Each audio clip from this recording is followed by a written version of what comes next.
Good afternoon, ladies and gentlemen. My name is Kyle Corvus Crow, joined at the desk today by Joshua Fekez Quest, and we have the immense privilege of being your ambassadors of action, your heralds of hype for today's long-awaited C-Law matchup between the Maryville Saints and the Columbia Cougars. This is a match we have all been waiting for so long, as both of these teams sit high in the standings at 5-0. One team today will be walking away undefeated throughout their regular season. One team will be suffering a blemish on their record. One thing is for certain, this is not the only time we expect these two teams to meet up, but through the Swiss formatting, this is certainly going to be an excellent exposition of skill.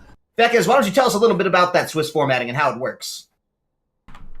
I will. Hello. So Swiss formatting, the reason why we're seeing Maryville University versus Columbia College today is because they are both undefeated. So the way the Swiss format works is that the top teams face the top teams, the lower teams face the lower teams. These two teams are three of the top teams in North right now, along with University of Manitoba, who has actually not met either of these two teams. But so far, Columbia College versus Maryville University, they are undefeated, so that is why we are getting Maryville versus Columbia College, because they are both undefeated teams. That would mean they both draw the higher ranking to face each other right now, and that is essentially how the Swiss format works: top versus top, bottom versus bottom, and middle versus middle, and that way we get more competitive games like today's Columbia College versus Maryville University rivalry match. And how competitive it is. This match, so many collegiate fans have been waiting for. You and I have been waiting for this for a long time as well, Fekez. So I cannot explain just how much pressure is on this one for some of the players. You might say, oh, well, it's only the seeding. They might meet again. But so much pride is on the line. So much smack has been talked on Twitter. In the interest of keeping a competitive game, I do need to let the viewers at home know that Zach is disabled for this matchup. He will not be allowed to be picked or banned, just due to the recent bug known on Reddit there. You can find it for yourself, having to do with Hex Tech Flash. So, right. So yeah, it's top post on Reddit right now, yeah. While that gets taken care of, in the meantime, we will just not have him throughout this game, and quick bans flying through regardless. They seem to know exactly what they want to take off the table from each side. Yeah, a lot of focus on Saskia from the side of Columbia College. He is the second leading gold per minute player in his division right now, or in his conference, that North Conference. So going to be taking off some of those more aggressive champions on the top side, with Kled and Camille being taken away. But we do have a Varys and a Tom Kench being shown on the side of Maryville University. And you might be wondering what is going on with their roster right now. MU West, that is West Coast Carry, formerly of Robert Morris University.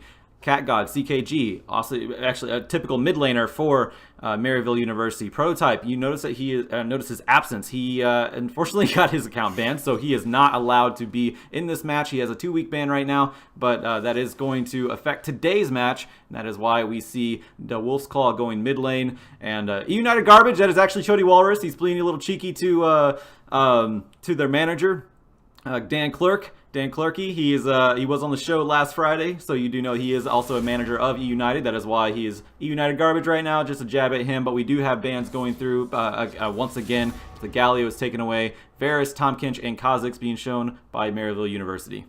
Yeah, Fekez, this ban phase, this pick phase has been quite definitive. Both of these teams absolutely have a composition that they know they want to execute on. And so we've not seen very much hesitation at all coming through out thus far. And while they do settle on a mid lane ban out of the side of Columbia, don't want to see perhaps the Wolf's Claw on that Orianna. Fairly smart to target, the change up, right? Right, yeah. Due to the way that things did unfold with the unfortunate prototype circumstance. But right. All in all, the bans will be rounded out now for the side of Maryville, as Galio and Gangplank are taken off the table. Azir now for the side of Columbia College, and we're well on into the second round of the draft. Yeah, this is going to be where we see a lot of focus on that mid lane with the Galio and Azir and Orianna being taken away from both sides here. So the Wolf's Claw, he's actually going to wait. He is. I'm actually not familiar with how. I'm not sure how familiar he is with the mid lane here.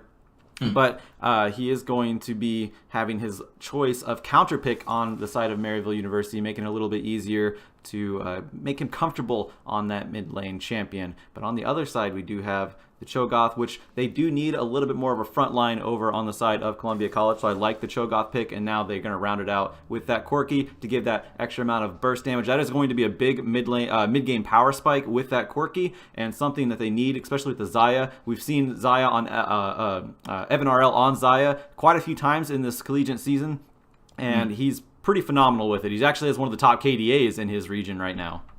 Absolutely. So going to be excited to see that one come out. Evan RL and CC Zach, formerly known as Buck Zach, former teammates of West now on the Robert Morris University roster, if my memory serves me correctly. Yeah. Vel'Koz will be locked in for DeWolf's Claw, so going to be pulling that one against Julian's Corki in the mid lane. Now, Julian, one of the more prolific mid laners in the region, somebody there was a lot of hype around coming into this season. So for DeWolf's Claw to have to come up into this matchup now here with so much on the line, I'm sure that has to be a point of tension. Yeah, that is going to be a lot of... Actually, that is Vel'Koz in the mid lane, isn't that? That is going to be very interesting. He's an immobile champion. That is actually really interesting to see. You don't see too many immobile champions these days. Julian, we've seen him on Corki about as many times as we saw Xayah on... or Evan RL on Xayah. So not going to have any immobile champions in that mid lane for Columbia College. But we do see the timer counting down here as we have Cho'Gath and Jarvan rounding up in the top side with the jungle, top side and the jungle for Columbia College, and Rakan on the bot side. So they do have that nice duo combination for Xayah, Rakan, and have a little bit more powerful of a bot lane than possibly a Varus and Tahm Kench early on. Yeah, Tahm Kench is something we saw earlier in the weekend. I believe Returned and I saw that one unfold yesterday. And we were a little bit questioning, hey, how's it going to work? It was under a different set of circumstances because the support pool of the team that picked Tahm Kench had just been so thoroughly banned out. I think it was 4 supports banned and then a 5th support picked away by the opposing team. So they drafted out Tahm Kench. We were both kind of scratching our heads, but actually led to, it was NYU, New York University, that played this. And the support from NYU actually pulled out a very convincing Tahm Kench, sort of turned some of my impressions of how the champion worked with the composition that they drafted around. This time, I have to wonder how well it's going to fit in because obviously it's there to bail out CKG on the Varus. West can pick that one up, play it pretty well. I don't see it synergizing absolutely too well with the Vel'Koz Kha'Zix as well. Going to be an interesting way to play around that one. Sion, it's going to take some of the tank burden off of his shoulders, but all in all, interesting that is the decision that West goes for, especially now into a Xayah and Rakan, which have the privilege of making lanes so difficult so many times. So I'm curious to see how it unfolds. Well, you could say Tahm Kench makes a lane very difficult too, because when you want that kill, he can deny that, and he can also do that for the Vel'Koz, for DeWolf's Claw's Vel'Koz, and that might be something to be thinking about as well, considering he did pick that immobile mid lane champion. You can dish out a whole lot of damage with Vel'Koz. He actually does true damage as well, so he is a big power player in the mid lane, but again, he does have trouble being immobile, and when you're going against a Jarvan, that can be pretty scary, so having a Tahm Kench there to help out would be very advantageous to them. But now he has two people to protect, 2 immobile champions to protect, that being the Varus and the Vel'Koz. It is going to be hard for Tahm Kench, for West, to focus and possibly prioritize who he needs to eat and protect. Yeah, I think very much so. Looking at the compositions on either side, it seems to me that the side of Maryville University are not going to want to play the team fights that we may be expecting to try to come out of Columbia College. They're going to want to pick those 5-man fights from Columbia, and better pick composition with a good amount of poke as well coming out of the side of Maryville here, just with the ability they have on Kha'Zix to both somebody out quickly, Varus as well, and Vel'Koz to just levy some damage out there, while they kind of have Sion and Tahm Kench to buy themselves some time as those tanks.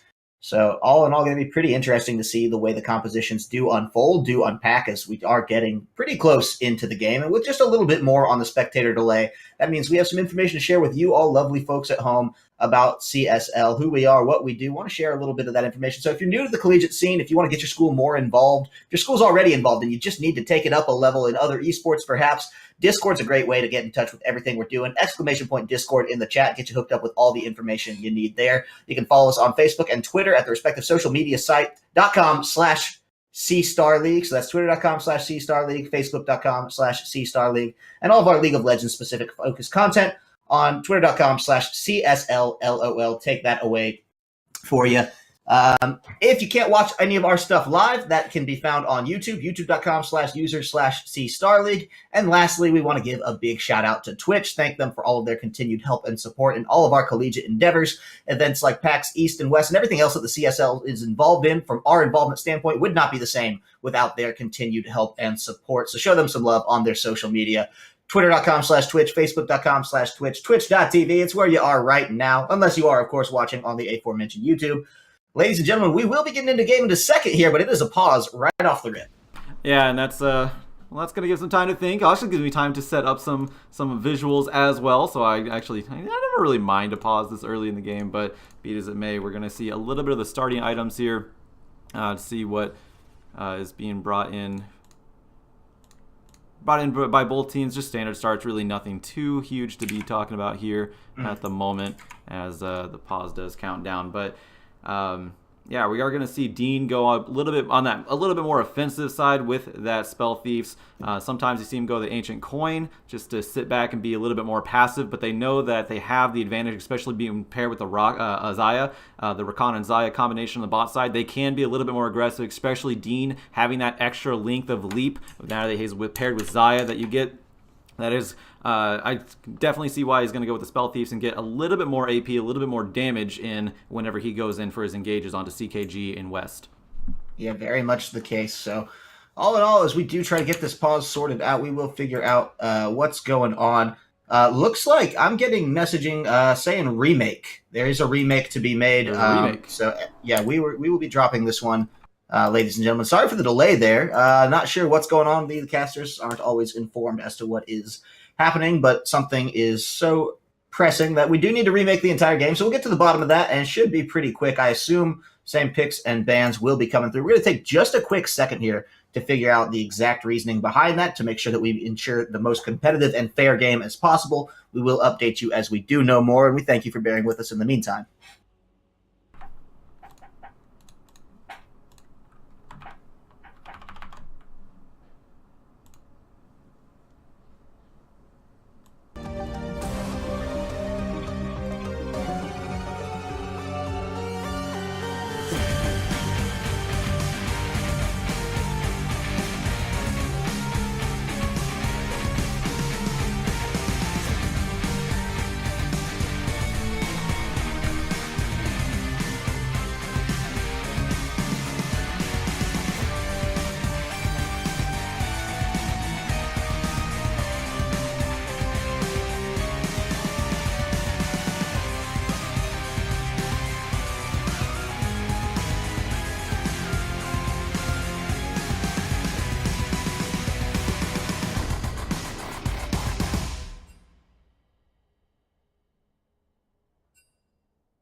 Well, we thank you for your patience, ladies and gentlemen. My name is Kyle Corvus Crow, joined at the desk today by Joshua Fekez Quest. We did just unfortunately have a remake to deal with on our hands.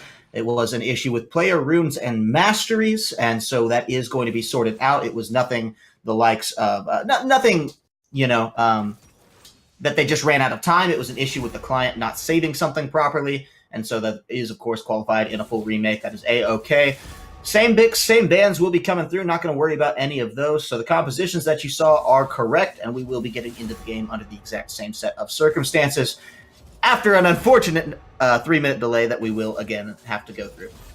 Yeah, and that is the the downside of having the client that bugs out like that every now and then. It doesn't happen too often, but when it does, we are here to take care of it. Now, yeah, same picks and bans, same thing going on here. Vel'Koz in that mid lane, that is going to be very interesting. And of course, West going with that Tom Kench pick. Once he locks that one in, they're going to get in as fast as possible because they want to get this game on as much as we do.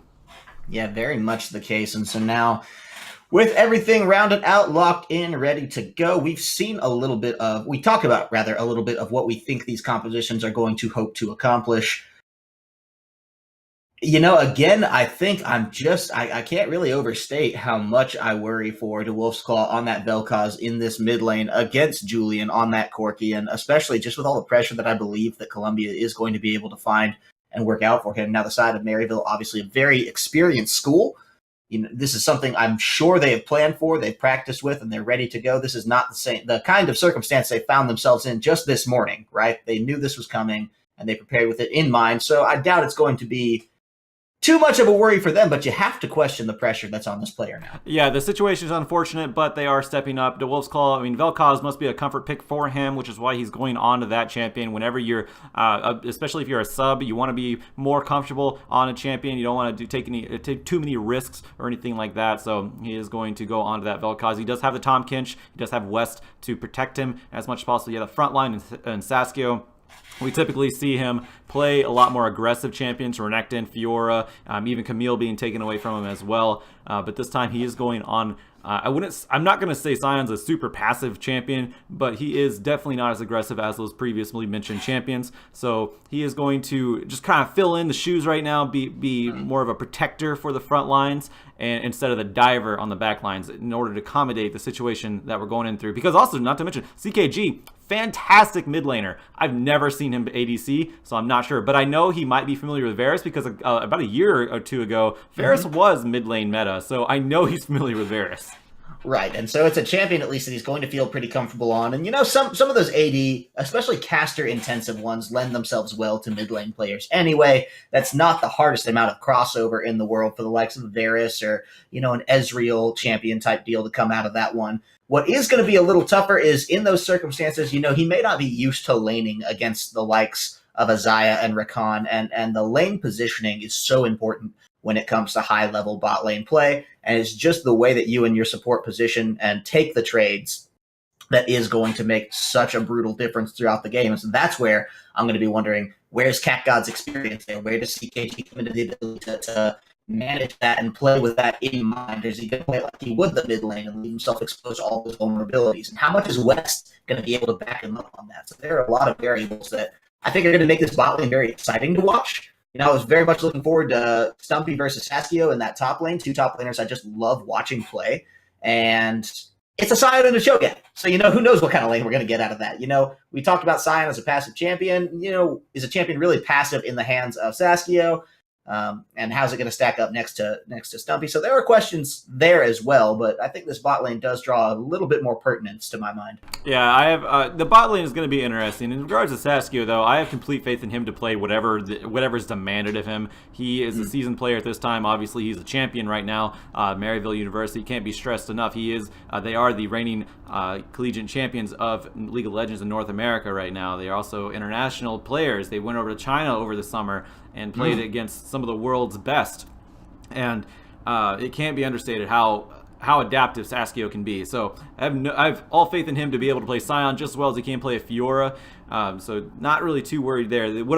Obviously the big spot is, of course, the mid and the bot side with the ADC, but we're going to see how that works out. This is also the first time that I've seen publicly West be on the support of Maryville University.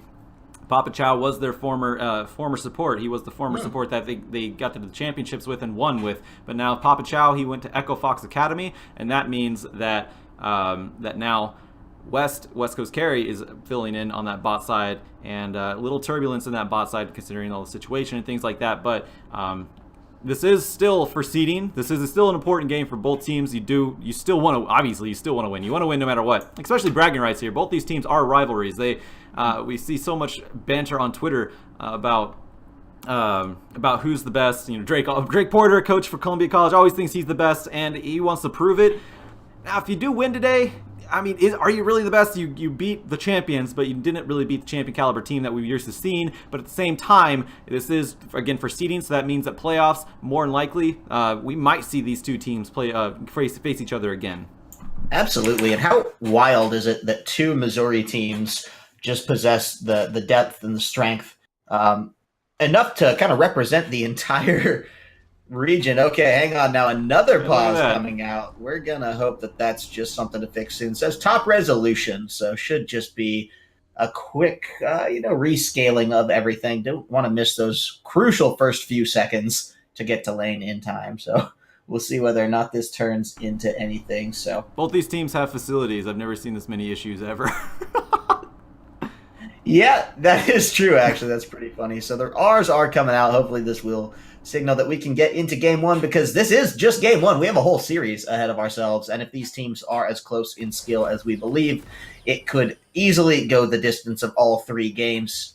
Would not be surprised. So either way, the pause coming undone now. The team's waiting at the gate, chomping at the bit to get out of this one, and I'm excited to see if they're going to pull any tomfoolery level one. I tend to doubt it. I don't think there's going to be anything too crazy going on in the invade capacity, but at the same time, early information on the jungle is so important here that I doubt either team is going to try to just let it pass by freely. Now, a line of scrimmage being drawn, so I doubt we're going to see too much contention anywhere. They just want to play it safe right now, especially Maryville University, seeing that they have a little bit of a different situation they have to adapt to. They've practiced with it a little bit, but it's probably not enough to feel 100% comfortable like they were before. So they definitely don't want to take any risks here. They just want to draw that line of scrimmage. In Columbia College, they're not pressing the agenda on them. They're not putting any pressure on them by having this line of scrimmage. They too can remain safe, and you see both junglers actually starting on that top side. They may rotate down to the bot side and work their way up as a traditional jungle path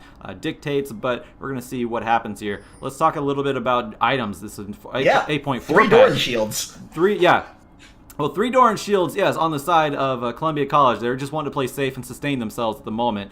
But, of course, DeWolf's Claw and Vel'Koz, you're not going to get anything besides the Doran's Ring, more than likely. Sometimes the Dark Seal. But I was actually more referring to, we're on 8.4 patch right now. We have a little bit different of jungle routes going on every now and then, because we don't have a tracker's knife, which means warding and vision is so important, because now without that vision from jungle, that means, or at least the amount of spam that you can have from jungle, you do have the warding totem still, but you don't have the tracker's knife to throw down wards. That means the wards from West and Dean are going to be so much more important, and also so much more important when you clear out wards. Vision and information is extremely helpful, even when obviously when you have wards, but now that you have a limited amount, it's going to be even more pivotal.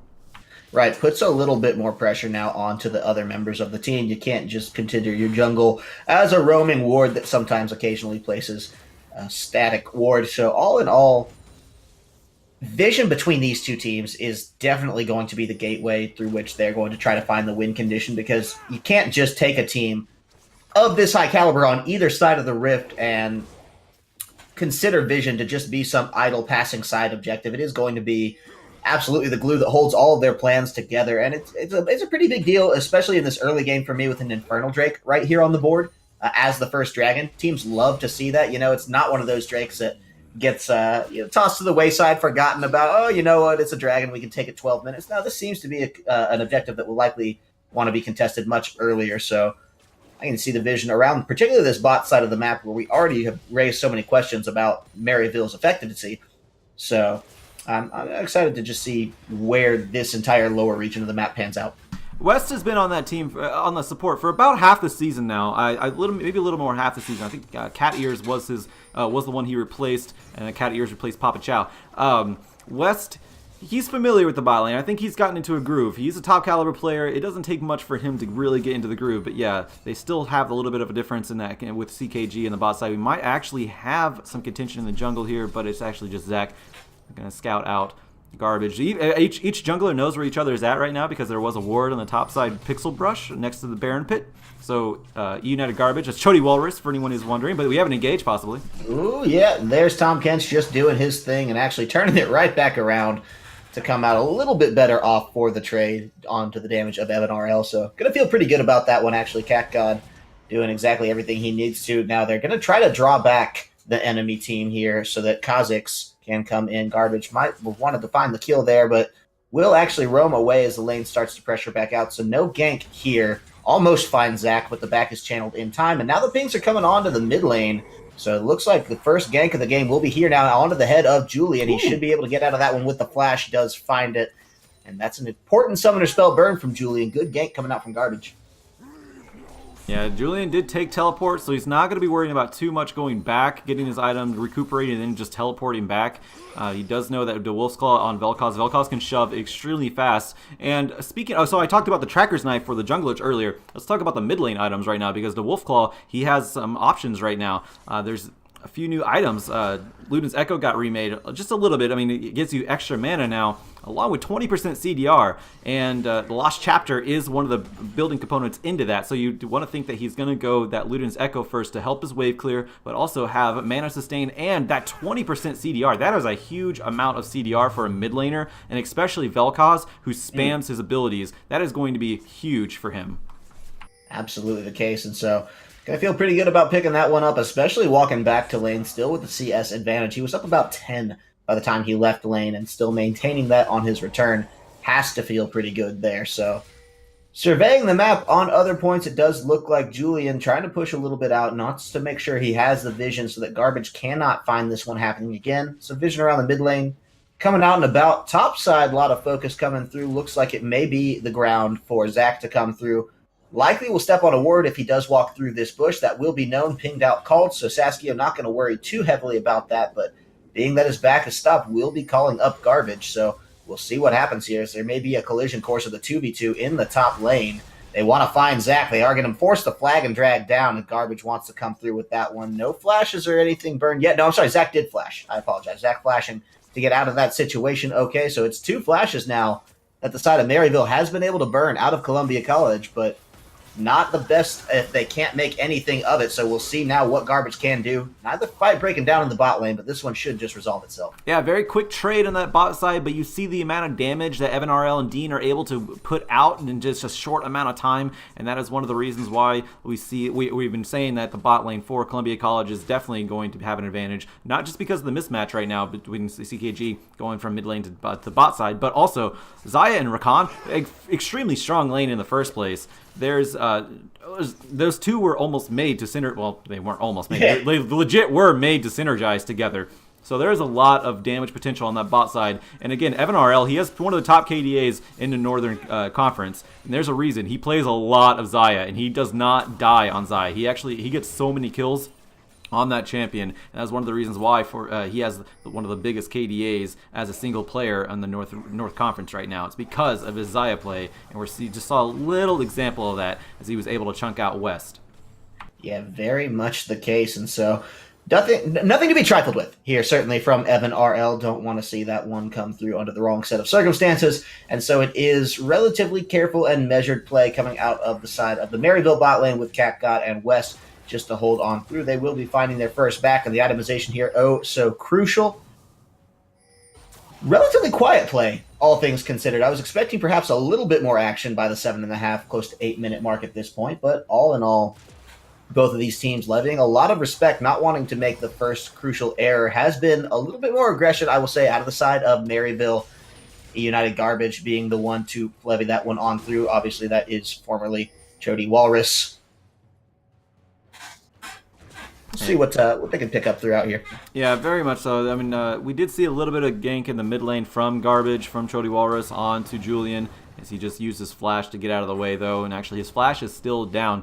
We do see Rakan Dean going up toward the mid lane, may just be scouting for wards. Again, there's so much emphasis put on vision right now. Now that you lost the Tracker's Knife and the ability to spam wards from the jungle, you have so much information that you could gather, and also so much information you can deny and just be able to really set up a gank in the mid lane. It's very easy to do so now, especially with this two control wards on the bot side for Columbia College. They're just waiting for DeWolf's Claw to overstep just a little bit. He does have heal, he does have flash, so he has get out escapes in his arsenal, but blowing those also would just mean that he could do it. They could rotate again and gank DeWolf's Claw one more time within like a minute and a half or so. It's quite a lengthy cooldown for those summoners, but so far he's been staying safe. He's been doing a good job. Actually up in farm over Julian. I know, it's been an impressive play from him, especially now. He did have the one gank coming through from Garbage just to make sure that he was able to find that one flash out and about. But now with that flash coming back on down, I would not be surprised to see a return of the Kha'Zix to this mid lane, especially now as more vision is being prioritized around this bot side where junglers are going to be in the neighborhood for that dragon. Anyway, looks to be a little bit of an invade into the jungle of Maryville from the side of Columbia. The Cougars are on the prowl here in the bot side blue jungle, so we'll see if anything comes out of that. The vision they have laid down is insane. They just dropped so many wards in the span of a few short seconds, so it definitely signals to me that this dragon is on their mind. We're going to see if they decide to start it up soon, or if they're just trying to get a little bit more information on the pathing out of Garbage as he does return to his bot side of the map. You mentioned earlier that that dragon is going to be very important contention because it is the Infernal Drake, which at the early game is not a huge advantage. Of course, any percentage increase of damage does give you an advantage, but the longer the game goes on, the more advantageous it is. So having that early Drake and just the early Infernal Drake and scaling that into the mid to late game is going to be huge if the game goes that far. Now, the games typically aren't, since the 8.4 patch, not going those 50-minute links anymore.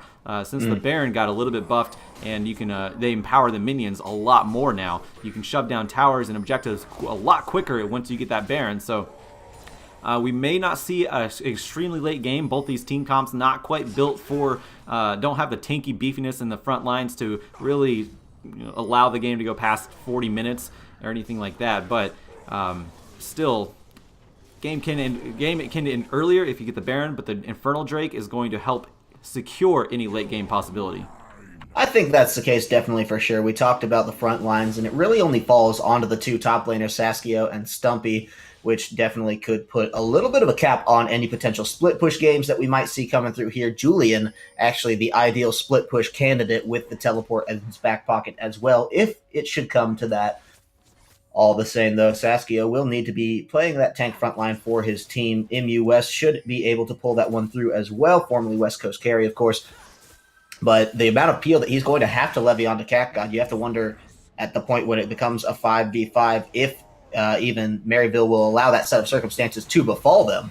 What his role in that is all going to be. Still quiet as we're cresting 11.5 minutes here, and not a first blood has come down. Gold staying very relatively even. First discernible advantage, though. Objective taken over. Rift Herald will be claimed by the side of the Columbia Cougars, and I believe it's actually going to be Stumpy that picks that one up. I think he picked that one up. I don't know if they gave it. No, they gave it over to Zach. I'm sorry. So Zach will have that. Yeah, he does have that on his trinket there. Not going to be laying any wards. Now has the Eye of the Rift Herald. And that is actually interesting. It's the first time I think I've seen the Rift Herald taken up first over Dragon Priority. But again, Maryville University, I'm really impressed with how they're playing this because they know they're just a hint off their game. They're playing extremely safe. Even giving up CS every now and then down on the bot side. But we do see, knowing that the Rift Herald was, I heard the Rift Herald scream throughout the Rift, sees that, knows that Zach is on the top side, decides to go for that Drake, and that is the first Drake going over to Maryville. Very nice counter and consolation prize for them. If you want to call that a consolation prize, it's kind of hard to tell which one's actually more important right now. It's definitely a trade, all things considered. Ooh, flashed out of the Chain of Corruption. Will not land from Cat God, so nothing to befall them there. Wanted to find the engage, but did not. So Evan RL taking the flash away. I think they're going to be pretty happy with that trade as well. Now, with the first tower still having not gone down, that Rift Herald is very, very important because you're just cracking the game open in that capacity. Got to be huge. We'll see where Zach decides to go to make that one happen, but it looks like actually Maryville off to the races in this one, want to find the damage on that bot lane tower. While they have the advantage, they're going to blast the wave, they're going to back it off, they're going to feel pretty good about that one. So with the Infernal Drake, too, to help them scale, and then a Mountain Drake on the horizon next, I feel like they're going to be pretty happy with the Dragon takeaway. Yeah, very much so. There's the Disintegration Ray coming out from DeWolf's Claw. Didn't really equate to much though, so that is an ultimate down. We see a gank in the mid lane. Here it is. There's the flash, the flag, the drag. The Cataclysm comes down. DeWolf's Claw has nowhere to run, nowhere to hide, but Garbage will come in anyway. We'll see if he can salvage this one. Zach has to stop there, but it looks like it's going to be Walrus picking one up for his team. May go back down, though. Nice charm to get the double kill. And Julian in prime position now to take over control of this game with 2 kills to his name from that mid lane, and that's got to feel great. They're in the mid lane, too. They have the Rift Herald, and they've not called it yet, so this has to just feel out. No, I'm sorry. Zach died, so obviously Zach cannot call the Rift Herald if he is dead. So scratch that one. Take it off the record. Happens. Yeah, they still do get the turret, though, in the mid lane, so that is first turret gold and first blood going over to Columbia College. That was a very impressive play by Dean, being in the right place at the right time, able to turn around make a 2v2 into a 2v3, so that overall did give Columbia College 2 of the kills over on their side early on, and they Maryville, I should say, not able to pick up that bot lane turret, so big advantage going over early to Columbia College. See if they can keep that one up. This is one of the things that we've been seeing from Columbia College. Once they get an advantage, they do exploit that quite a bit, especially in that bot lane. Bot lane and mid lane, probably they're arguably their strongest lanes, although Stumpy, he's extremely good at the top lane as well. There's really no taking away from that one. But as far as damage, output potential, rotations, you have all the potential in the world on Evan RL and Julian right now. So a lot of potential going into the pockets of the mid lane and Columbia College in general, especially through that mid lane with the 2-0. And now he has Triforce before the 15-minute mark, and that is a big damage spike for Julian's Corki. And we were just talking, too, about how well DeWolf's Claw was playing, all things considered, just being the substitute in that instance and just coming into this one with, up against Julian. And for them to target that was very well done. The timing of it could not have been better, even though Garbage was able to come through and salvage a kill out of that one, did find Zach, take the stopwatch away, and kill him all the same. It was certainly favorable toward the side of Columbia to take that one up with the kills that they did get. So putting DeWolf's Claw on the background, kind of like stopping his momentum there. Now Rift Herald actually being summoned in the bot lane with Zach here. They want to find more than just the first tower that they did have. We'll see if this is... No. Yeah, I'm not really sure this was the best call here. This thing's going to die pretty quickly, and with no damage to the tower, Zach was just trying to throw that one away at hot hands, had to get rid of it before it was too late. The Wolf's Claw, though, now in some trouble. Julian got the first 2 kills with some help, didn't need it for the third. That's just a solo kill on a no-sums mid laner. That's what happens when you have a 15-minute Triforce Corki. You cannot fight that directly unless you land all of your CC, and even then you have to blow his CC or his escape route with that Valkyrie. So DeWolf's Claw not getting that one, not getting the best exchange on that one, and underestimating the power of the mid lane. Corki's power spike with that Triforce. Bot lane, though, yeah, questionable use of the Rift Herald. I think the timer was almost running out, but he did not wait for a wave to be shoving at all. No advantageous, but we have a gank in the top lane. Oh boy, they're going to find it. It is going to be Saskio that goes down. Garbage there, but just not in time. Seems to be a little bit of a theme, and he actually may be in some trouble himself. Don't want to give that one away for nothing, so does find the 4th kill coming out for Julian. He is on a rampage right now, just tearing through this one, finding the kills under tower. And look at this, with the teleport coming down, this is very dangerous now for the bot lane of Maryville. Cat God going to be on the back foot here. Nowhere to run, does flash, but the Cataclysm follows shortly thereafter, and that'll be Zach finding himself the first kill of the game that's not gone over to Julian. That is the only one on Columbia with a kill besides Julian at this point, and he's going to feel pretty good about that one. The Cataclysm just really well timed, did take it out in a way, so Cat God put on the back foot, and West being the one to walk out of there in one piece. Yeah, Dean is doing a very good job setting up these kills anytime he's involved, being able to... I think he's had his flash... I don't even think he flashed that time. He literally just dashed, knocked up CKG, forced a flash out of him. That means he could not get out of Cataclysm afterward, and allowed Zach to pick up that kill. So yeah, finally a kill going outside of Julian, but if you want kills on somebody, Julian is a great person to have those on. Especially that Corki, again, hitting that mid-game power spike extremely early and just building even beyond that now, trying to secure the late game, or at least, well, actually, we're not even technically at mid-game, securing that mid-game even further for Columbia College, as the Drake is going to be up in 30 seconds. Looks like there's going to be some contention. A lot of wards being placed down there, so going to be some contention around that Mountain Drake.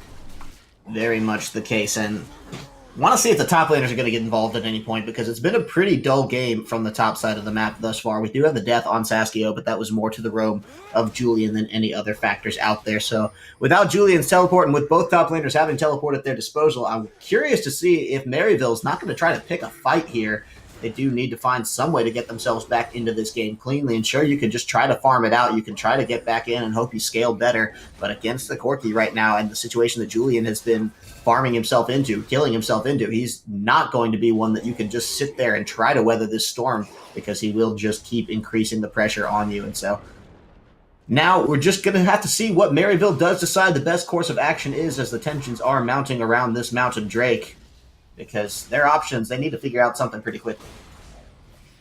Yes, they do, because the game is slipping away from them. As we see, Stumpy is actually trading out Saskio in the top side, and more engage on the bot side, and a gank actually.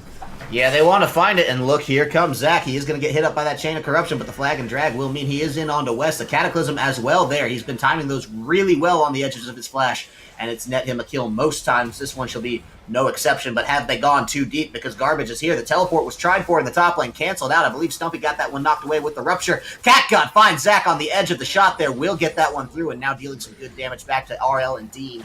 Are going to be pushing them back, but look at this. Julian onto the Wolf's Claw, unstoppable, will not be denied his kills. That's a 40-second death timer at 19 minutes here alone, and he is just warming up, it seems. Yeah, the death timer is huge already, and that means these games are going to be even more pivotal on these team fights, so gotta watch out for that. Cannot be caught out, and yeah, you just have to essentially back up or go with your team if you're DeWolf's Claw at this point, because you cannot 1v1 Julian. You probably are going to get towered over, especially if he has this package on him as well. Oh, hold on. A little bit of action going to the top lane here. Yeah, it is going to be. Actually, MU West coming in onto this one, trying to bail out Saskio here. He does swallow up Stumpy and spits him back to force the last tower shot. Saskio taking the kill credit away from that one. He's going to feel pretty good. And yeah, now Teleport's still down for him, though, so we'll see whether or not he decides to come to this bot side. Yeah, teleport is up for Misty Stumpy, and that is something that needs to be stressed, because he does have teleport advantage, which could really set up a big play in this bot side. Dragon has still not been contested, but we do see Evan, RL, and Dean take out this bot lane turret, which is going to open up the map a little bit for them on that bot side, give them more opportunities, especially more opportunities to go place wards. But nice roam from West, copying out how Dean is doing in this game, roaming from his bot side to the top side with his ultimate. Easier to roam with a Tom Kinch considering his ultimate, but the Dragon did go down. This time it is in favor of Zach over on Columbia College, so 1-1 on Drakes right now. But now the Baron is up. That is going to be a huge point, because again, Baron got buffed. That is it's so important to have Baron now, and sometimes you're even seeing Banner Command put onto Baron minions, Baron Power and Cannon minions, because you can take those turrets down with the Banner Command Cannon minion by itself in roughly 6 to 8 shots. It's incredible how much power. Yeah, it's incredible how much power you can get with those. Insane to watch there. So definitely going to be some priority around this Baron now, and what better Drake to help you take it than a Mountain Drake? No offense to Coach Drake, but I do believe Mountain Drake is going to be the best one there to find. The teleport is coming out. Julian on the back line, ripping Catgod to shreds, and now he's caught in a rock in a hard place as Stumpy finds it on the back line. That is going to be Zach going, and a nice ultimate coming out from Kha'Zix. They do actually find Julian. He is out of this one, but look at the cleanup coming up. Evan RL was nowhere to be found at the start of that fight, but he was definitely making his presence known at the end of it. They are going to take out the remaining members of Maryville. Only Saskio, the surviving member, so not quite an ace, but it is a 4-for-2 trade that Columbia will take all day. Julian, with some aggressive posturing on the back end, did lose his life for it, but they definitely gained Baron priority. They killed everybody except for Saskio, and now what good is Sion going to be able to do when the top lane is being pressured out, when bot lane has minions pushing as well? He can't really do much to salvage this. This is very hard for a single person Sion right now, and that is the advantage of having teleport on your arsenal. Misty Stumpy still had that one. Saskio could not join his team, make that an even 5v5. Also, Julian able to almost 2v1 in the backside, essentially did. He's 7-1-0 right now. He has a huge power spike again with Static Shiv, but nobody was able to touch him for the good 5 to 10 seconds of that team fight, and he was able to solo out CKG, while CKG not able to dish out almost any damage to anybody in that team fight. So huge play for Columbia College. And Saskio, he does have Banner Command, so he is looking for a big split push here. And again, if Maryville can secure a Baron, that is going to be a huge advantage over to obviously they have Baron, so it's going to be a huge advantage over to Maryville, but bigger split push potential with that Banner Command. So they're only 5k gold down. which I know I say only in quotation marks there, but it actually feels like the way that Columbia's been playing this, especially with the 3 towers to their advantage and the kill clinic that they've been putting on through Julian, you might expect to see a little bit higher of a lead. The point of this all, it's not insurmountable from the side of Maryville here. They do have options at their disposal. That said, they certainly don't look to be the favorites for contending a Baron anytime soon. However, if Saskio can find Julian here, he may just be able to pick the fight he needs. He's getting the damage down, and look at that. This is actually bad for the mid laner of Columbia College. He is shut down in the 1v1 by the Scion with nothing more at his disposal than an Abyssal Mask and a Banner of Command. So that's not at all what you would expect to see in that situation. But Julian, vastly overplaying his hand, leaves a huge door open now for Maryville. Yeah, Abyssal Mask actually very effective against Julian because just how much repetitive auto attacks from Julian come out. So very nicely played. Not to mention Foster's Bomb also helping out. Foster's Bomb also being mitigated a little bit by that Abyssal Mask. So Saskio, he had the full health. He has a huge amount of health in his health bar right now. So knew that he could push that advantage and did take that one. And he able to take out the bot lane turret, secure the first turret for Maryville. So they are keeping their hopes and chances alive in this game number 1. Remember, this is a best of 3, but so far we have a game in game number 1 because Maryville, they are not giving up. No, and Saskio coming online at just the right time is so crucial for the Maryville Saints in this run. They are going to feel pretty good about that one, as now there's a little bit of revitalization here. There's a little bit of hope to this team, and obviously they've never given up in any capacity before this, but now it's going to feel like a bit of momentum is scrapping back in their favor. Julian dead in the last 2 fights he's encountered, so did not walk away alive in either of those, so definitely needs to be very wary of that and how he plays. They have shown that he is indeed mortal despite his 7 kills. They found the 2 deaths as well, so now it's going to depend on how they can set up the vision, how they can get themselves the right tools at their disposal to make sure that they can contest with these objectives, get a few more towers back, and continue to shore up this gold deficit that they're in. So far, so good. And you actually, I want to point out, going back to that Banner of Command, you saw how much Misty Stumpy had to auto-attack that just to take that down.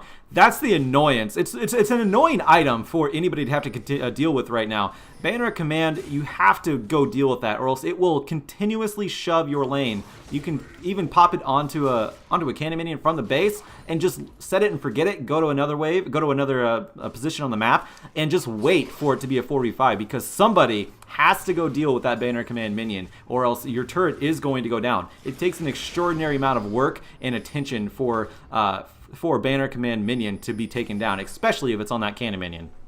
Certainly the case, and so now it's all just a matter of finding the right areas to levy that pressure. Julian, pretty far behind enemy lines here, contesting for that red buff. He is all alone, and I think if the side of Maryville knew exactly the circumstances around it, they would have probably tried to pressure that one a little bit harder, but didn't know where the remaining members of the Columbia Cougars were off in hiding, so did give them some time to get there. And it looks like they actually may want to try to pick a fight out here because they are just storming into the topside jungle of Maryville and leaving out the vision to contend for it. So Baron, perhaps an objective very much in their sights, as they do leave behind the necessary vision for it.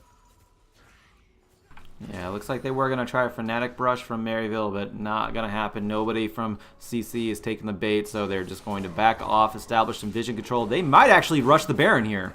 Yeah, we'll see. It looks like the side of Maryville has no idea exactly what's going on. West did complete the back, and look at this. No one playing with the urgency, and the Mountain Drake means Baron is taken out very, very quickly. It seems to be a surprise to all members of the side of Maryville University, so that one is going to certainly hurt, as they were just in the process of clutching back this lead, perhaps from Columbia, and trying to get shorten the distance, but a Baron is only going to serve to widen that gap. Yeah, that is absolutely huge. I don't understand. There was no vision on the side of Maryville University, or at least if there were vision, I didn't see there was a vision, but there was no positioning. Everybody went back from Maryville University. Columbia College, they had vision. They saw it, they all went back. They know they can rush us down. They have Julian, they have Evan RL. That is an extraordinary amount of power to take out Baron extremely quickly. Not to mention they have the first Mountain Drake as well, which helps them secure it even faster. That was just a big misplay by Maryville University, allowing them to get that Baron, and now we're going to see how powerful it can be because their minions are on the mid lane turret now. Yeah, no, certainly the case, and so they're going to be shoving this thing down very, very quickly. Turret, not long for this world. Mountain Drake as well, very influential there. The Baron buff as certainly going to be a huge pickup. And another Mountain Drake on the board looks to be Columbia's if they do decide to rotate down for it, as Maryville will have to spend these precious seconds getting vision control back unless they just want to make a full-on chase to try to get the kills. But it looks like Mountain Drake number 2 going to be taken out and away for the side of the Columbia Cougars. They will not be denied that. And so now, with that in mind, things are becoming all the more grim for the towers of Maryville. That is the second Mountain Drake, which means they still have the Baron. That's within the Baron time limit. So they are going to have a field day pushing these turrets right now. They just have to choose and pick which one they're going for, as they have both top and bottom lane pushing. CKG able to push in that top lane, make sure they can put some pressure on there to draw away Columbia College's attention from either team fighting or just brute forcing a turret by themselves. But we're going to see how long that is going to last, as Maryville, they're just trying to establish as much vision control as possible and keep themselves from being mispositioned, out of position like they were earlier. That was, again, a huge misplay by them, and they've been suffering for it ever since getting a tower taken away from them, as well as being denied a dragon, the second Mountain Drake, which they could not give over, but they really had no choice. So be it as it may, we do see Julian doing the split push on the bot side, with Saskio going to go meet him there. Saskio does have his teleport, but so does Julian, so both of those champions can do the split push just fine. But again, more contention on that top side. There is a wave in the favor of Columbia College, and there is the Baron empowered cannon minion. No banner command on the side of Columbia College, so we're not going to be seeing the big power spike of the cannon minion this time around. But we do how see, unfortunate. Yeah, that's a cheeky teleport coming through too from the side of Columbia to possibly kick off this engage. Yep, Dean on exactly. the sidelines. West having to flash away from that one, so Maryville give over the objective, but they know it's all in the interest of living to fight another day. They much understand that it is in their best interest to give over this tower and keep all 5 members alive than potentially lose several members and more than just a singular tower. So they will play conservatively in this regard, but the vision left behind by Columbia, as they do just continue to charge up and tighten down the screws now onto the side of Maryville jungle, is the important, crucial thing to keep in mind, because it will allow them now to reset safely in this bot lane, where they have a fair amount of vision to all entrances, or at least all entrances from the side Maryville will be aggressing upon them, and really start to shove out what is now the last of the outer turrets before it all comes down to just the base. Baron empowerment is off of them now, so they are going to be doing this with standard minions, but still have the 2 Mountain Drakes on their arsenal here. So this tower should still go down very quickly once they start hitting it, but Maryville University, they are not going to let that happen. They are going to get in position and wave clear. That is a good thing about having a Vel'Koz. You have an extraordinary amount of wave clear, along with CKG and his piercing arrows. You have a lot of wave clear on the side of Maryville University, so they can withstand a siege here. Certainly the case. It all depends on how well the flank comes through, because that does seem to be the decision now from the side of Columbia College. They have Zach, who could potentially backline this. They have the split push coming through from Julian. He died to Saskio once, said, I'm not going to do it again. Plays conservatively enough to get himself out of that in one piece, but takes a strong amount of chipping damage onto that mid lane tower and gets it to about half health. So he's going to feel pretty good in that regard. That was half health with just a few shots, minimal shots, so it doesn't take very much, especially for Julian with his Triforce. It is always helpful having a Triforce to go against the turret. But man, look at the brute force on the bot side. Once again, taking advantage of mispositioning from Maryville University. Columbia College, they take themselves their 6th turret of the game. Absolutely. The wave comes in and the tower goes down. Seems to be a recurring theme now for the Columbia Cougars, as they are able to pressure those towers so quickly with 2 Mountain Drakes at their back. Now, before the Elder Drake spawns, we do actually sneak in one more Mountain Drake there. Will be the last one to come through, so certainly something that now the side of Maryville has to just consider a huge problem. They can't just sit around and wait for that next one to come up, because with how quickly the Baron was shredded in secret by the side of Columbia, with how quickly their towers are going down, Maryville are just standing on the sidelines, and they can't just let this all go passing without a fight being put up. So wondering what is in their back pocket here. What trick are they going to try to pull to get themselves back here in this game? Because the vision not going their way, the objectives not going their way. They still have a fair amount of damage that they can pull out and some relatively squishy targets to blow up on the side of Columbia. But all in all, things are getting more and more grim. Look at the disparity in the bot lane. 380 CS to 303, a huge lead for Evan RL. A 30 CS lead or so, 40 sometimes given the wave, for the side of Julian over to Wolf's Claw in the mid lane. That's important as well. It's only Scion, Saskio in the top lane for Maryville that has any sort of priority there, and that's certainly not enough to win them this game. No, not yet. He's trying to split push with that empowered minion. We saw that on the caster minion or the melee minion. One of the minions. It was not a cannon on the bot side, but it's just going to delay Misty Stumpy by pushing that. That's not huge. You were talking about squishy targets on the side of Columbia College. Let's also mention that, yeah, they're squishy targets to be had, but they're also very slippery squishy targets. Julian can get out very quickly with his Valkyrie or package, whichever one he has at the time. And of course, Evan RL has his ultimate. He can negate all damage and CC at the time and get out of harm's way. He also has Dean to protect him too. So Dean is a big factor here. Not to mention he can also double up and play engagement. But West, is he caught? I don't think he's caught. He's not. He should be okay. Yeah, it takes a little bit of damage, but that's just kind of like, this is the thing. Maryville University, they can't go into their own jungle without being pressured inside their own base, and we might see an engage here. Oh, they do want to find it. It is going to be the Cataclysm to come down. MU West definitely going to be taken out in a way. And that's a pretty big pick to find for themselves right before the Baron here with 2 Mountain Drakes at their disposal. It looks like the members of Maryville are just going to try to pick off Stumpy here. They're going to let the Baron go by the wayside. They don't care too much about that one because they know they couldn't stop it. But if they can kill Stumpy, it's at least something. Garbage actually flashes in to take that one out. So very desperate for that kill, but they do find it, and now they have to figure out a good way to save their base because at least they've nullified the split push threat from Stumpy for about 50 seconds here. But how are they going to respond to the 2-2-0 run now coming out of Columbia on the top and mid side? Because they're not in time to save their own inhibitor. Columbia is just going to take this one out in a way for seemingly free. And in the top lane as well now, we might have some action breaking out as it does look to be like they want to get back into things. Julian trying to get the damage down, does dodge out very nicely from Saskio there. Will not be caught up. It is going to be the Chain of Corruption coming down, but not going to be doing enough now from the side of Catgut. They're going to be trying to find out Zach or Julian or somebody because the side of Maryville cannot decide who they want to kill. The inhibitor does go down in the meantime, though, and Zach will be out with the flag and drag. Do they chase hard from the side of Maryville? Looks like they want to, but they're just not sure as the Baron minions are there. And no one going down through that entire delayed scrap in the top lane. Stumpy only just now coming up from his potential catch. That was a 55-second death timer that is now back up and through. And so he wasn't even there for all that, but they didn't need their main tank front line to survive in taking that inhibitor from the side of Columbia. It was just such clean, evasive play to stall out the engage opportunities now from the side of Maryville that Columbia was able to find 2 inhibitors from it with no deaths. Yeah, that's exactly what it is because Columbia College, they are playing extremely clean, but you saw that Maryville University, they almost allowed 2 inhibitors to be taken because if they engage there, they risk dying. They risk losing the team fight and then essentially losing the entire game for game number 1. So they want to just wait it out a little bit more, possibly try to find any opportunity they can, not risk a team fight when they know that they don't have a solid way to win it and then lose the game. They'd rather wait it out, lose their inhibitors, hopefully wait for Columbia College to make a mistake and try to take advantage of that one. But so far, at Columbia College, they are not making mistakes. They got the 3rd Mountain Drake now, which means they are going to take objectives even quicker as we see Julian flanking. Flank from Julian. Garbage solo does have the Guardian Angel, but elects to try to save his skin with that one. That will mean the tower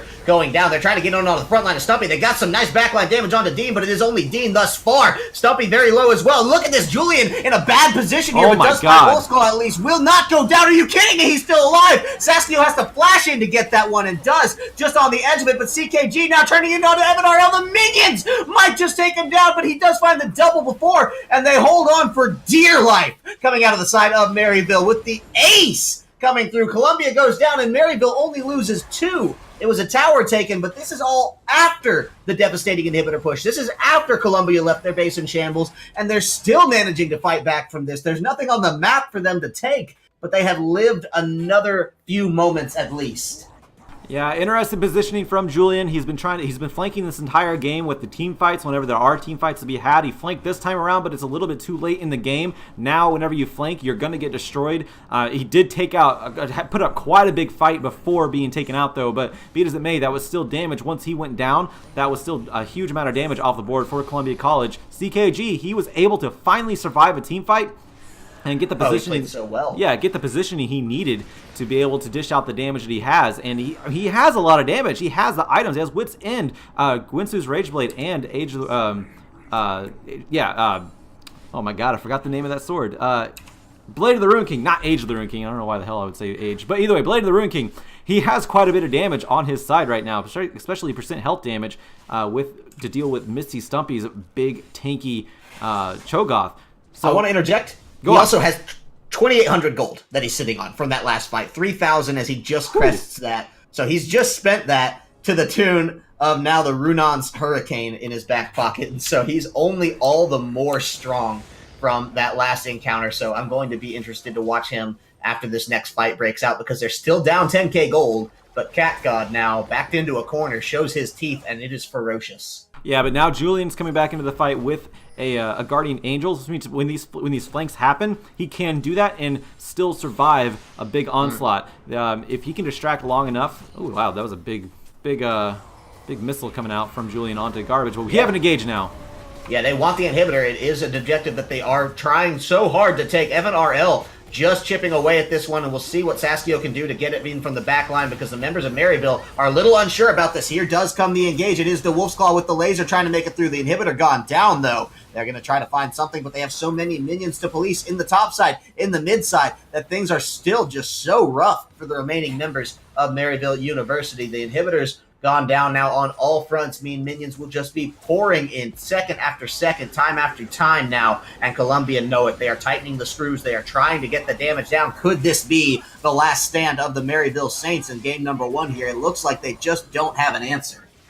Now, it looks like they're trying to brute force these Nexus turrets down. They're waiting for the bot side super minions to get into the base and join the mid lane, as well as the mid lane inhibitor coming up. They now have an opportunity Julian here. Going very, very low, but it is going to be to the tune of finding Cat God. That is the Cataclysm there. The remaining members of Maryville are on in, and Garbage finds the kill now onto the low health bars there. Foxy's trying to get out of that one. Evan RL, though, very much untouched throughout this one, so he can just spit out damage left, right, and center. Julian has gone down now, but there is no damage threat likely remaining from the side of Maryville. To Wolf's Claw with his cooldowns to manage cannot get in onto Evan RL, and Zach and Dean are going to do everything they can to keep him safe to take out this last inhibitor. I think they should be able to take it. I don't know how heavily Maryville want to try to push this one, because if they all die here, the death timers are still so long, it could be game over. Dean goes down. Zach is in onto things. He wants to find some damage here, but look at that. The ultimate coming out now from the Wolf's Claw. Going to try to find Foxy. One more shot from the Tongue Lash. Doesn't connect. And it is, again, another bitter stalemate coming out, and Maryville just surviving by the skin of their teeth, but at least they have one inhibitor up at this point, right? Yeah, they were able to take out that mid lane inhibitor once again, but the mid lane not, or the top lane not able to be finished. So Maryville, they have a little breathing room, but it's a very restricted breathing room because they still have the bot and the mid lane inhibitor down. And this is Columbia College just overstaying, pressuring as much as possible. But the longer they pressure and the more they lose fights, the stronger Maryville do become. So as we get into the late game here, it's a 40-minute mark. Baron is coming up. Elder Drake is coming up. This is where the team fights really take place, or take center stage, and this is where the game is going to end. Whoever gets these objectives more than likely going to end the game, especially if Columbia College are able to secure the Baron and get these Baron-empowered minions into the base. They're engaging onto it. They may be able to... So wow, quick! My Look God. at that! That is 3 Mountain Drakes in action. Holy cow! There never stood any chance from the members of Maryville to take that. Huh. Oh my. Yeah, that was an insane amount of damage. Yeah, now things look all the more grim for the side of the Maryville Saints. There are minions pouring in the bot and mid lane coming out. Keep in mind, they've only been able to find 1 tower throughout. So anytime they reset pressure from the side of Maryville, it's only resetting as far as the first series of towers, or the second now in the case of the bot lane. But with super minions flooding in, that is certainly not the case. Oh so once these Baron-empowered minions come through, with the Elder Dragon at their back, mind you, his Mountain Drake underlings only aiding now in his infinitely quick demise. Yeah, this is very bad. Not only is that going to give the true damage for the 3 Mountain Drakes, but that's also going to empower the 3 Mountain Drakes. So now they're going to take the towers even faster, and there's only 2 towers left to take, and that's the Nexus turrets.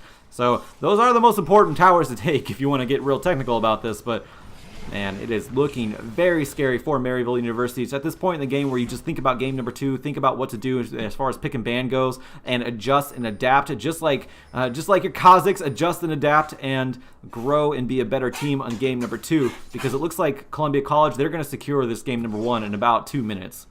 Yeah, definitely seems to be the 12k gold lead. The minions flooding in on all counts. Every conceivable buff you can imagine now, well to their credit. And so all they have to do is not throw. And I know in so many capacities that is easier said than done, but for a team like Columbia with the disciplined coaching of Drake Porter at their backs, we'll see if it just becomes a reality or not. They want to get in. They find Dean. Are you kidding me? It's a nice engage, but the members of Maryville, the tank line, are already low, and there goes Zach in on it with the Cataclysm. Julian, relatively untouched, but Saskia wants to find him, and he does. Are you kidding me? That's 2 dead now for the side of Columbia. They're coming through. They are going to destroy the towers all the same. They don't care for the damage. They don't need it. They have the Nexus. Are they going to be able to find it? I think absolutely yes. On the back line was stunned up. He did find it, and it was a desperate play for the side of Maryville. Came so close, but Columbia was able to find it by throwing everything they had and then some at the Nexus, and it's just enough to knock it over. Maryville actually ended that game with more kills than Columbia, but it was not enough. Yeah, that's what happens whenever you're at that point in the game where you're just defending your base. The more times that Columbia College fails to destroy the base to get in there and break the Nexus, that is more opportunity that Maryville has to come back and just be a little bit stronger. But pressure built up a little bit too much with that Baron and then the Elder Drake as well. So Columbia College, like, even just steady as the game, and like I said, just get those objectives and be able to break open the base and break open the team fights. They didn't even need to kill all the members of Maryville to be able to take the Nexus at that point with the Elder Drake and the 3 Mountain Drakes and the Baron. No, very much not. So all in all, Columbia College did finally find a way to close that game out. 43 minutes and 19 seconds. A 13K gold lead to boot for themselves, so they're going to feel pretty good about that win. Most of it was on the back of Julian Evan RL as well, so far out away over everybody in this game. Those two had the lion's share of the gold. It was not evenly distributed throughout throughout Columbia, right? It was such a spike for these guys in the last gold items. 22,000 on Julian, 21,000 on Evan RL. The next closest was 15,000 for Stumpy, so certainly huge gaps, and that was the tools upon which they won the game. Julian and Evan RL, of course, did not make it through the last team fight. I actually believe Evan lived through the last team fight. Evan. He was crucial in finishing off that Nexus, but they ended up sacrificing their own lives to win the first game, and that puts them up now 1-0 in this potential best of 3. Well, it is a best of 3. We'll see if it potentially goes to that third game, as Maryville now are tasked with answering that win. Yeah, they have a lot to think about. Like I said, picking bands, that's where it really comes through here, how a team adapts and how they're going to play into game number 2. Very anxious to see that. Let's remind everybody that Zach is off the table due to that bug that you might see on the top post of Reddit, where he takes advantage of the Hextech Flash and is able to, you don't have to have the channel time for Let's Bounce. It's just automatic. So Zach is completely out of the best of 3 here, but we're going to see how Maryville University adapts to Columbia College, as we're going to go to a quick commercial break, or just a break in general. I guess we don't play commercials right now, but we are going to go to a break, and we're going to get set up for game number 2, so stick around. Be right back.